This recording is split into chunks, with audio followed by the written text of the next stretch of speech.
सुद्धा त्या निमित्तानं जहिरी अशी टीका केली होती, परंतु आज त्यांचा उमेदवार त्या ठिकाणी पराभूत झालेला आहे. महाविकास आघाडी विजय झालेली आहे. उरणमध्ये भावनाताई घाणेकर यांचा विजय झालेला आहे.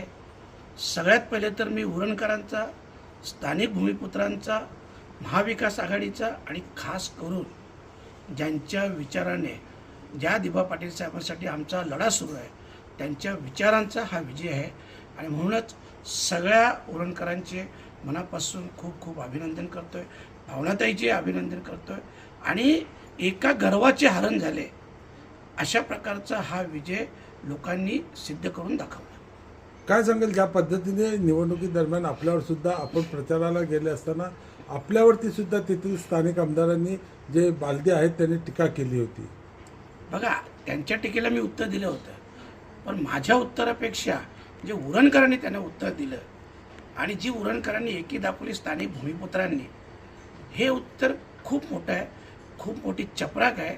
आणि मी त्यांना तेव्हाच सांगितलं होतं की आता फक्त 4 वर्ष तुम्ही मजा करा, पुढच्या 5 वर्षात जेव्हा निवडणूक होईल तेव्हा तुम्हाला तेही रिझल्ट दिसेल.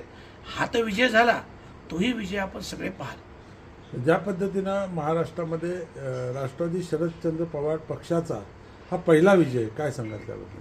नाही, मला वाटतं 11 जागेवर नगराध्यक्षपदांचा उमेदवार निवडून आलेले आहेत.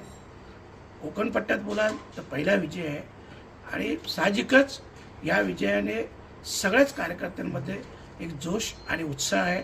आणि खास करून आम्ही आदरणीय शरदचंद्रजी पवार साहेब यांचे आभार व्यक्त करतो. पण त्यांच्या नेतृत्वाखाली आपण पाहिलं असेल, खरं म्हटलं तर तिथे भावनाताईंचं नाव देखील नव्हतं, परंतु शेवटच्या क्षणाला भावनाताईंना उमेदवारी दिली गेली.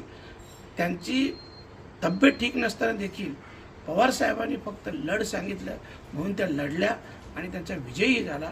आणि म्हणूनच ह्या विजयाच्या माध्यमातून संपूर्ण कोकणपट्टीत खूप मोठा उत्साह कार्यक्रमामध्ये निर्माण झालेला आहे.